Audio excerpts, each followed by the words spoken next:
नमस्कार फ्रेंड्स, आप सभी का स्वागत है आपके अपने YouTube चैनल सोम अकेडमी पर। दोस्तों, उत्तर प्रदेश अधीनस्थ सेवा चयन आयोग की ओर से एक सूचना जारी की गई है, जिसके माध्यम से लेखपाल भर्ती के संबंध में आपको जो है महत्वपूर्ण सूचना हम दे रहे हैं। तो वीडियो को देखने के बाद शेयर करें ताकि सभी मित्रों तक ये वीडियो जो है आपकी पहुंच सके। तो यहाँ पर वीडियो का मुख्य जो कंटेंट है वो इस प्रकार से है। आपकी जो ऑनलाइन आवेदन की तिथि है काफ़ी ज़्यादा यूट्यूब पर वायरल हो रही है 25 जून। तो उसके संबंध में बताया जाएगा कि ये ऑफिशियल डेट है या किस प्रकार से है, या आपके आवेदन इस तिथि को होंगे या नहीं होंगे। साथ ही साथ संबंधित सूचनाएं आपको दी जाएगी, क्वालिफिकेशन क्या है इसके लिए, और एज लिमिट और CCC की जो अनिवार्यता है वो ज़रूरी है या नहीं है, इंटरव्यू, नेगेटिव मार्किंग और जो नया सिलेबस पाठ्यक्रम जारी किया गया है वो किस प्रकार से है। साथ ही साथ कुल कितनी रिक्तियां इस बार आने वाली हैं, उसमें SC, OBC, general, male, female, other state की आपको नॉलेज दी जाएगी। तो वीडियो को पूरा देखें, संपूर्ण देखें और शेयर जरूर करें। साथ ही साथ हमारे YouTube चैनल से आप जुड़ जाइएगा। यहाँ पर आपको जो है निःशुल्क तैयारी कराई जाएगी उत्तर प्रदेश लेखपाल की। तो यहाँ पर शुरुआत कर लेते हैं सबसे पहले कुल रिक्त पदों के संबंध में।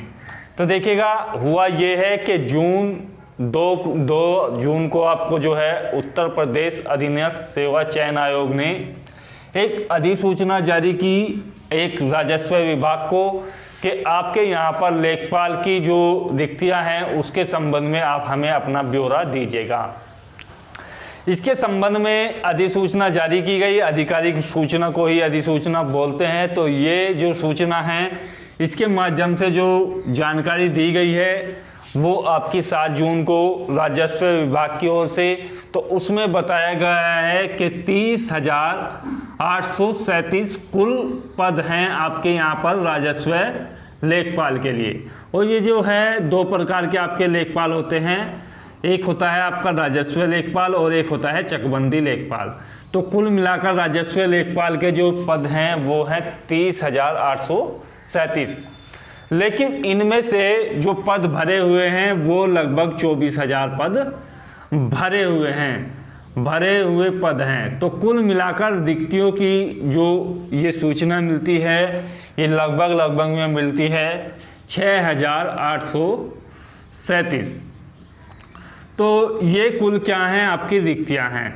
लेकिन आयोग ने कहा है कि हमें आप उन रिक्तियों का भी ब्यौरा दीजिएगा जो 2019 तक आपकी हैं। तो 2019 जनवरी तक जो रिक्तियां हैं उसके बारे में भी जो है राजस्व विभाग ने जानकारी दी, और इसमें से कुल रिक्तियां जो निकल कर आई वो आई 5,246 रिक्तियां।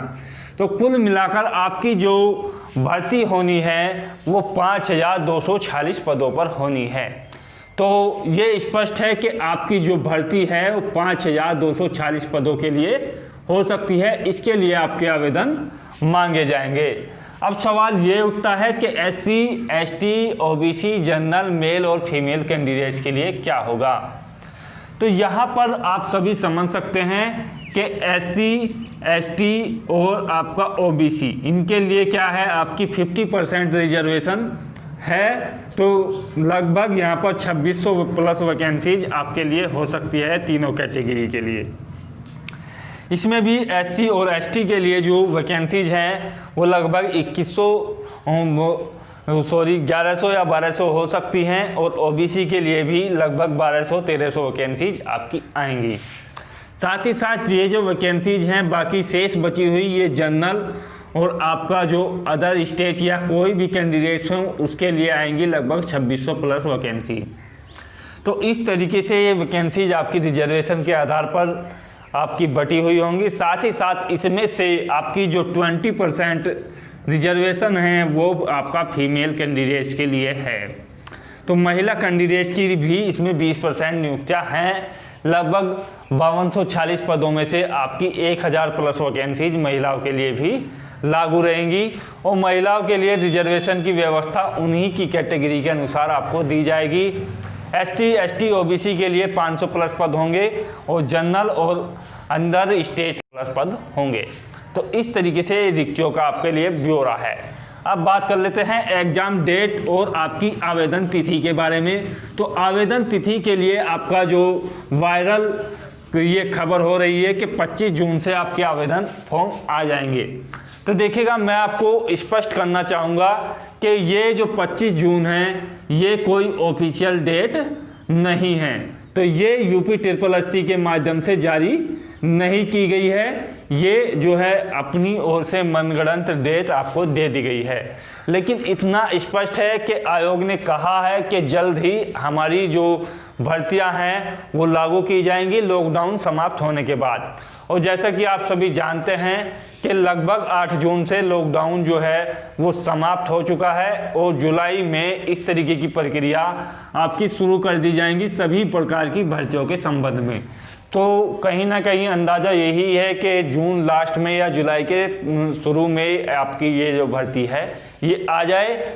और एग्ज़ाम तिथि के बारे में यदि स्पष्ट किया जाए तो एग्ज़ाम तिथि आपकी जो है लगभग सितंबर में आपका एग्ज़ाम्स होगा, क्योंकि लगभग 2 महीने का समय आमतौर पर यूपी SSSC लेता है। अपने आवेदन फॉर्म के लिए भी 1 महीने का समय देता है और उसके बीच 1 महीने का अंतराल आपका लेता है और तब आपका एग्ज़ाम्स होता है।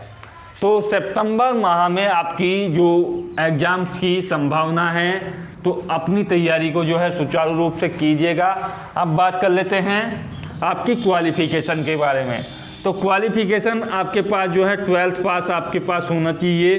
परसेंटेज की आपकी कोई वैल्यू नहीं है, किसी भी प्रकार की आपकी जो आपकी 40% है, 50 है या अधिक है तो आप इसमें आवेदन कर सकते हैं। साथ ही साथ एज लिमिट के बारे में मैं आपको बताऊं कि एज लिमिट आपकी जो मैक्सिमम है वो देखिएगा 40 वर्ष है और जो मिनिमम एज है वो 18 वर्ष है। तो 18 से 40 वर्ष तक आप इसमें आवेदन कर सकते हैं। ये आपकी जो है सामान्य जाति के लिए है। अदर कैटेगरी SC और ST के लिए 5 वर्ष की छूट है, तो आप 45 वर्ष तक कर सकते हैं। और इसी के संबंध में फीमेल कैंडिडेट्स के लिए भी 5 वर्ष की आपकी जो है छूट रखी गई है, तो आप भी 45 वर्ष तक आवेदन कर सकते हैं। OBC के लिए 3 वर्ष की छूट रखी गई है, तो आप जो है इसमें 43 वर्ष तक आप आवेदन कर सकते हैं। नेक्स्ट यदि बात की जाए SSC के संबंध में, तो देखिएगा SSC जरूरी है या नहीं है। तो पहले ही यूपी SSSC ने सूचना जारी कर दी गई थी कि लेखपाल संबंधित इस तरीके के जो पद आएंगे उसके लिए SSC आपके पास होना अनिवार्य है। यदि आपने अभी भी SSC नहीं किया है तो अभी उसके फॉर्म निकले हुए हैं, आप कर सकते हैं। SSC आपके लिए यदि आपकी जो फॉर्म तिथि है उसके 6 महीने बाद तक भी आप कर लेते हो तो भी आपका जो है वैलिड रहेगा। बात करें सिलेबस, नेगेटिव मार्किंग और इंटरव्यू के बारे में, तो इंटरव्यू के बारे में मैं आपको क्लियर कर दूं कि इंटरव्यू इस बार नहीं होगा, क्योंकि ये जो आपकी पोस्ट है ये ग्रुप C की पोस्ट है और इसके लिए उत्तर प्रदेश सरकार ने जो है इंटरव्यू समाप्त कर दिए हैं। तो इंटरव्यू से आपको घबराने वाली कोई टेंशन नहीं है, इंटरव्यू आपका नहीं होगा। नेगेटिव मार्किंग के संबंध में मैं आपको बता दूं कि 1/3 की नेगेटिव मार्किंग आपकी अप्लाई रहेगी, अर्थात 3 क्वेश्चन सही करते हो आप और 1 क्वेश्चन गलत करते हो तो आपको जो 4 अंक थे उसमें से 1 अंक काट लिया जाएगा। या इस तरीके से कहा जाए कि 3 गलत क्वेश्चंस करने पर आपका 1 सही क्वेश्चंस भी कट जाएगा, तो आपको जो मिलेगी यहाँ पर आपको जो है 0 मिलेगी, क्योंकि 3 गलत आपने कर दिए और 1 सही कर दिया। तो इस तरीके से नेगेटिव मार्किंग आपकी 1/3 की लागू रहेगी। सिलेबस के संबंध में मैं आपको बता दूं कि 4 प्रकार का आपका जो पाठ्यक्रम है वो पूछा जाता है। इसमें से सबसे पहले जो अनिवार्य है वो है आपका हिंदी। हिंदी से आपके जो हैं 25 क्वेश्चंस आपसे पूछे जाएंगे और ये जो क्वेश्चंस हैं ये बहुत ज़्यादा इजी होते हैं। तो हिंदी की तैयारी आप जो है अपनी अच्छे तरीके से कर लीजिएगा, हम भी आपको जो है लगातार प्रैक्टिस कराएंगे। तो हिंदी के 25 क्वेश्चंस आपके आएंगे।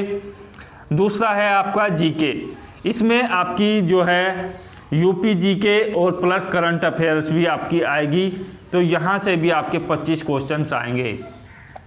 तीसरा सब्जेक्ट है आपका मैथमेटिक्स, आएंगे और ये जो मैथ आएगा आपका, ये मैथ आपका प्राइमरी लेवल का आएगा, अर्थात जिसे आप बोल सकते हो कि अंक गणित आपका आएगा। नेक्स्ट जो है आपका वो है आपका ग्रामीण विकास। तो देखिएगा ग्रामीण विकास की तैयारी आपको अच्छे तरीके से कराई जाएगी और इसी में आपका जो है कृषि भी जोड़ा जाएगा। तो इससे भी आपके 25 क्वेश्चंस आएंगे। ग्रामीण विकास में आपके गांव और भूमि से संबंधित क्वेश्चंस होंगे, साथ ही साथ आपकी जो भूमि की जो आपकी नाप तोल है उसके संबंध में भी आपसे जो है ऑब्जेक्टिव क्वेश्चन पूछे जाएंगे। तो इस तरीके से 90 मिनट में आपका क्वेश्चन पेपर होगा और 100 आपके क्वेश्चंस होंगे। तो ये आपको सॉल्यूशन देना है। आशा करता हूँ कि वीडियो के माध्यम से आपको बेहतर जानकारी मिली होगी और अपनी तैयारी को सुचारू रूप से करने के लिए हमारे चैनल से आप जुड़ जाइएगा। मिलते हैं नेक्स्ट वीडियो में। जय हिंद, जय भारत, धन्यवाद।